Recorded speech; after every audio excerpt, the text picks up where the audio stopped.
manifestation de la puissance du Saint-Esprit. Nous sommes allés aux États-Unis pour un temps de près de 10 semaines. Et il était sur la liste vraiment de ces nouveaux pasteurs parmi tant d'autres renommés dans le monde. Et ils étaient dans un hôtel de près de luxe. Et il ne voulait même pas s'amuser, se laisser distraire. Donc il a pris dans sa chambre, pris jeune. À un moment, il regarde les choses, qu'on appelle ça, dans la cour des choses, dehors là, à la piscine. Il y a un pasteur là, il a une nage, il s'amuse seulement. Il ne faut même pas le temps de se concentrer pour prier un peu là. Après, il descend à la salle de réception. Le gars assis dans un dernier chose, un match de football américain, il saute, il tapote dans la main des gens. Quand c'est l'équipe qui supporte, il est là, il mange seulement. Quand il est dans son cœur, il s'est sur le vient travailler, mais le gars, on devait prier pour ton peuple. Le gars, il est là, il juge, s'amuse. Il se concentre pas, le comment il juge, il prie son mandat, il dit, ah, il parle là. Le lendemain soir, l'ouverture. Et le gars là, c'est le pas passé avant ce pasteur il se plaignait un peu là. La salle était vraiment grande, pendée de monde. Et le gars prend le micro, il commence à dire merci au Seigneur. Le pasteur commence à dire merci au Seigneur, bénis le Seigneur, bénis le Saint-Esprit. Et en moins de 2 minutes, il dit Seigneur, est-ce que c'est merci pour tous ceux qui sont venus, les fauteuils roulants qui commencent à marcher. Et pendant que le gars parle, les miracles, les guérisons aux petits qui s'opèrent, il ne comprend rien. Le bon pasteur ne comprend rien. Et après, si à côté de ses collègues qui demandent, le gars là, c'est qui au juste? Lui là, son arrière-grand-père, c'est un grand serviteur de Dieu. Son grand-père, c'est un serviteur de Dieu. Son papa là, c'est un grand serviteur de Dieu. Lui-même, c'est là. Lui, ça veut dire que c'est une lignée que Dieu a consacrée. Donc, lui, il n'a pas pu faire fort. Il n'a pas fait fort. Donc, Dieu l'a rempli des dons de puissance. Donc, dès qu'il a commencé à prier et qu'il a senti, au bout de quelques minutes, c'est monté, il libère les paroles de Dieu.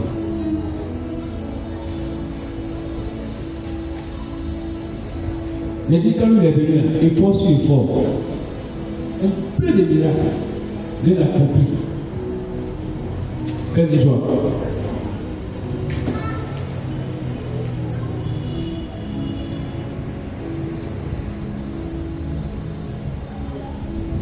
Sachant aussi que la guérison d'un malade peut venir de lui-même, de sa foi.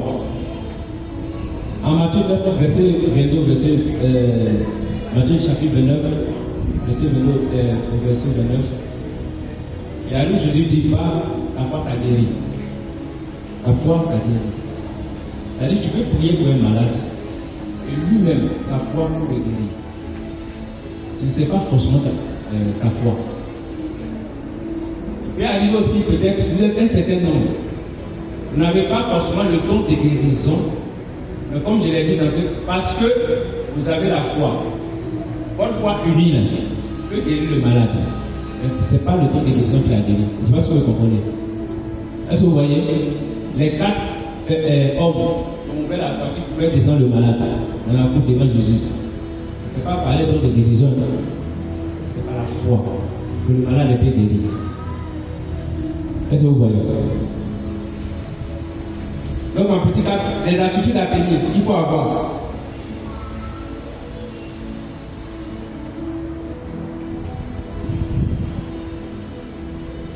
Ce que nous tous on sait, un élément clé, fondamental, et qui toujours tape à la porte de notre cœur, avoir une intimité avec Jésus. Si tu as une intimité avec Jésus, Saint-Esprit va te remplir, il va te remplir en agogo. Et quand il te remplit, il est le dispensateur de tous les dons. Donc il faut rester attaché à la prière personnelle. Ça demande ce qu'on appelle la prière personnelle. Parce que, au sortir du salut, dès que tu arrives au portail, c'est fini. C'est sûr. Donc il faut avoir une intimité personnelle, très profonde, très joie. Connaître la parole de Dieu et la proclamer. Vous allez comprendre pourquoi connaître la parole de Dieu et la proclamer. Pour manifester déjà les dons de guérison là, il y a toujours une parole à proclamer. Jean, Seigneur, prendre pitié du frère parce qu'il est malade, parce que la guérison, ça ne marchera pas. Maladie, sors au nom de Jésus. Ça s'opère. La parole se proclame. Donc il faut lire la parole de Dieu. Et sur la base de la parole de Dieu, tu la proclames. Et ça facilite l'exercice de ce don de puissance, de le don de guérison. Paix et joie.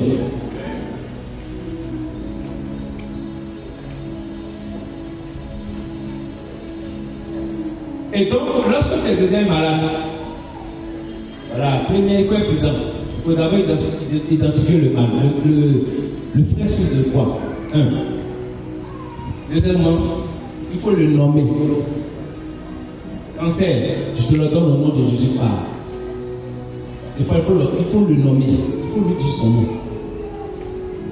Parce qu'il y a sûrement un démon qui est caché derrière ça. La volonté de Dieu, c'est que toute l'humanité se porte à merveille. Donc c'est pas un plaisir pour Dieu de voir quelqu'un souffrir. Donc Dieu ne peut pas te donner maladie.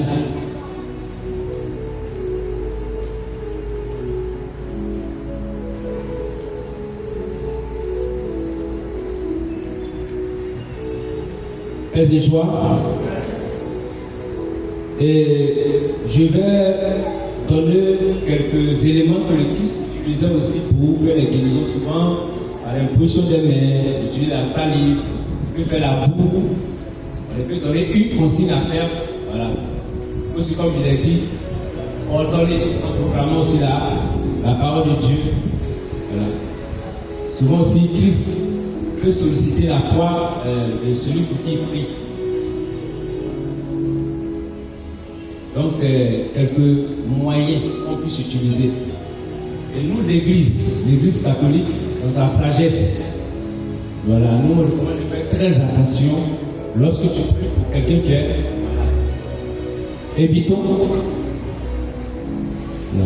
par mesure de prudence, comme nous savons que les actes d'ordonnance, d'ordination, les sacrements et autres, voilà, pour les faire, par exemple, pour l'ordination d'un prêtre, c'est pas une position des mains sur la tête. Donc, voilà, dans nos communautés, nos groupes de prière, voilà, c'est les consacrer. Par exemple, le fondateur berger, c'est lui qui peut imposer la main sur moi, ma tête, pour prier pour moi. Pour nous prier de guérison. C'est que l'Église nous enseigne, il est mieux de poser la main sur les épaules. Il peut arriver aussi que le mal soit positionné de façon indiscrète. Et donc, quand c'est comme ça, un mal sur une partie intime, tu ne vas pas lui poser la main, ta main là-bas comme ça, non. Même si le Saint-Esprit dit pose la main, il faut dire, si je suis un homme, si c'est une dame qui doit prier, sa partie intime, c'est de faire venir une autre dame qui pose la main, bien lui dit, elle pose la main, elle pose la main sur sa main. Voilà. Et les patrons ne peuvent pas poser la main comme ça pour éviter les amalgames. Et joie.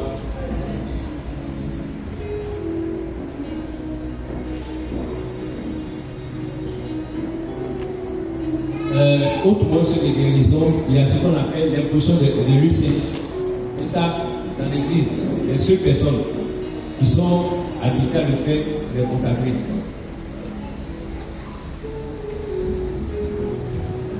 Pas parce que tu as don de guérison. Pas parce que Dieu t'a donné le don de guérison.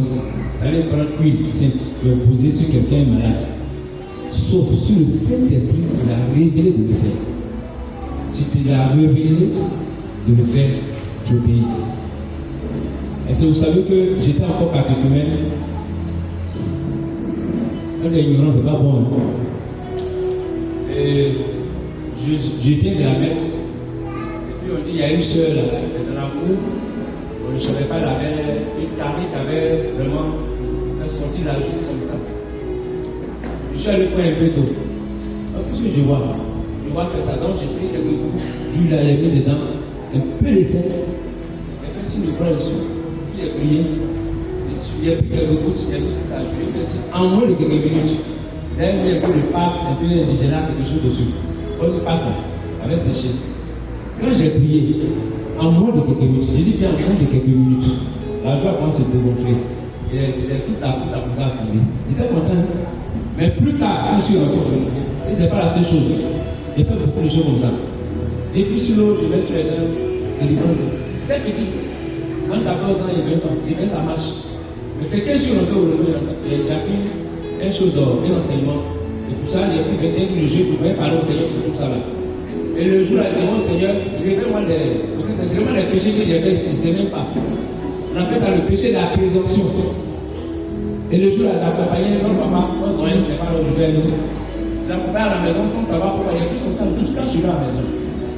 Et dans notre causerie, on ne parlait même pas des péchés. Dans notre causerie, il a soulevé tout ce que j'ai fait.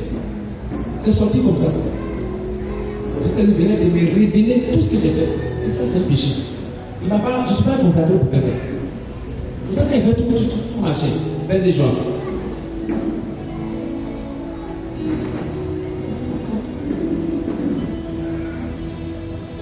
Donc, quelques âmes, voilà, quelques âmes dans la partie 4, quelques âmes qu'on peut utiliser, le nom du Christ, on peut utiliser le nom de Jésus, voilà, le sang de Jésus-Christ. On peut utiliser aussi comme âme spirituelle le marteau de Dieu. Vous pouvez lire ça dans Ésaïe 53, verset 5, et bien chapitre 8, chapitre 2, verset 24. Donc quand il dit quelques âmes, autres âmes, ça veut dire que la forme est une âme. Fais-y joie.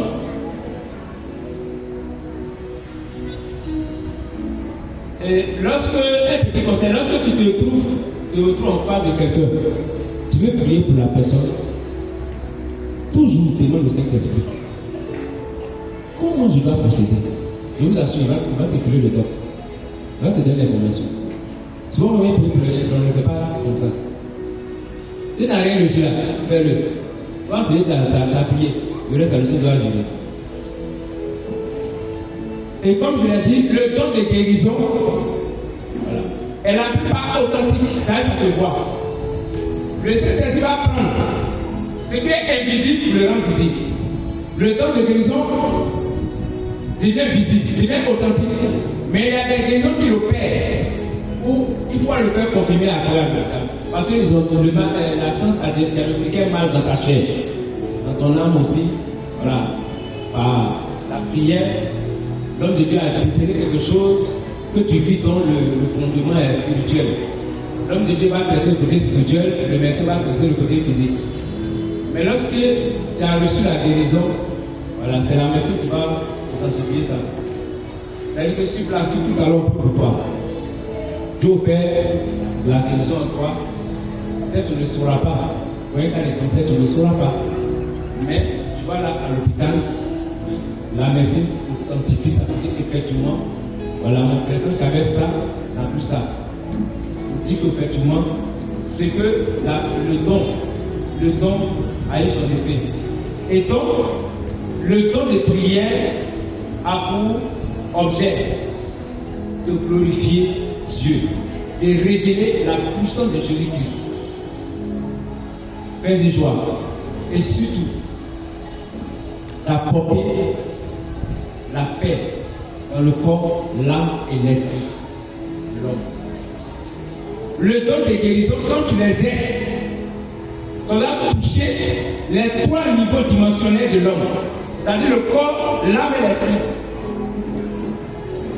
Si c'est le corps de l'homme qui est guéri seulement là, voilà, c'est pas tout ça. C'est incomplet.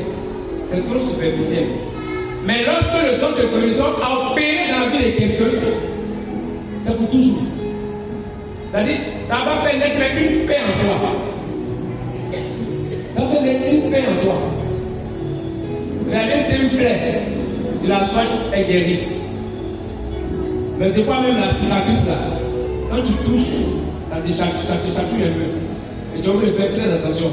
Mais le don de guérison, qui est au pied de ta vie, sur une plaie qui est bizarre dans la pied là, la plaie elle disparaît totalement. Elle peut même disparaître jusqu'à la cicatrice. Il y a des témoignages comme ça. Paix et joie. Nous donne le témoignage d'une soeur. prêtre évangélique Assemblée de Dieu. Je le connais sur le campus. Et comme toujours, les élèves sont fatigués. Et voici que la sœur, elle parlait d'une femme qui fait fièvre typhoïde, qui a perforé près de 80 cm de ses intestins. Et ils ont vraiment elle a failli perdre sa vie. Et je lui ai dit comme ça, mais on va faire, j'ai fait faire un contrat. Non, maman Marie, là, et notre sirène des eaux, là, il faut signer un contrat elle. Dit que si elle intervient en ta faveur, et que tu es guéri, là, tu achètes chapelet, mais si tu veux, il faut laisser assembler de Dieu. Je vous assure. C'est caché comme ça, elle a fait la prière. Dès qu'elle a fait la prière, c'est là le mal s'est bien révélé à la chose sur l'écran. On a fait son scanner. L'opération s'est passée bien. On finit, on fait un embarquement, la partie, on allait la boîte partie. Ils ont mis une boîte, elle nous montrer. Et puis on embarque maintenant, donc on embarque l'un dans l'autre. On fait d'une manière et tout. Je vous assure. La première chose au rendez-vous, pour aller refaire le scanner pour voir là.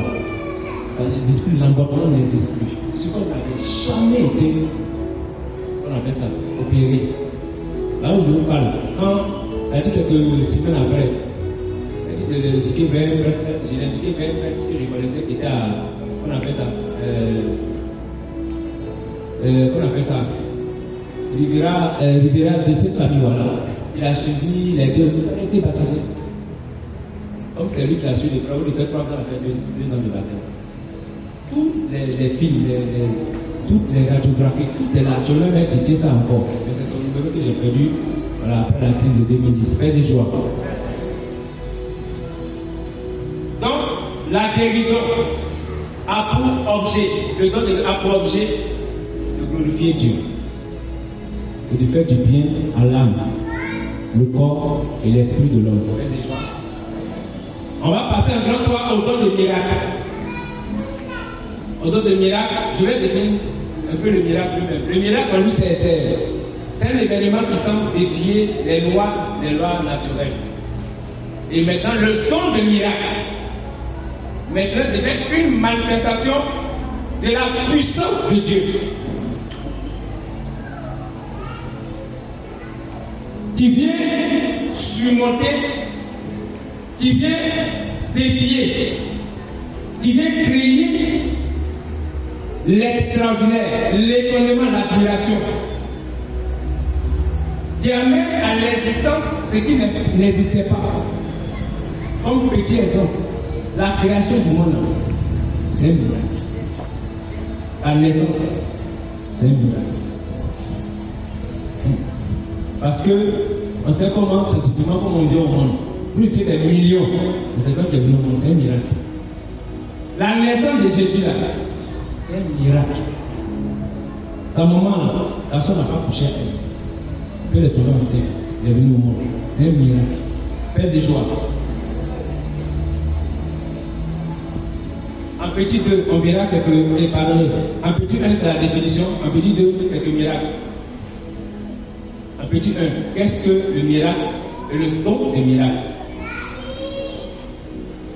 Le miracle, c'est un événement qui semble défier, voilà, où on te dit les lois naturelles. Mais le don des miracles, maintenant, le don, c'est la manifestation de la puissance de Dieu qui vient défier les lois naturelles. Il nous fait entrer dans le surnaturel qui crée l'extraordinaire, qui crée l'étonnement. Quand il y a un miracle sur terre, tout le monde est abasourdi. Paix et joie.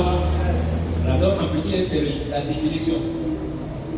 En petit 2, on va donner quelques miracles. Et si vous suivez bien, vous verrez les miracles que je vais citer, un peu la chronologie.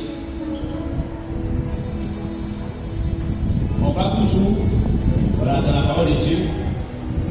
Moïse divise la mer rouge en deux. En Exode chapitre 14, verset 21, verset 31, c'est un miracle que Moïse opère en divisant la mer rouge en deux. Voici qu'au temps de Josué, pour exterminer ses ennemis, le soleil s'arrête, la lune reste dans son coin. Au lieu que la lune vienne, ça dit le jour là, vu que le soleil est carré, que ça brille pour les voir, les poursuivre, ça les exterminer. Josué chapitre 10, verset 12 à 14. Le feu descend au mont Carmel pour révéler le vrai visage de Dieu. Qui est le vrai Dieu? Avec le prophète Élie et les prophètes de Baal.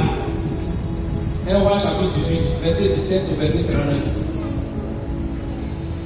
La venue des plaies sur l'Égypte. La venue des plaies sur l'Égypte. C'est un miracle.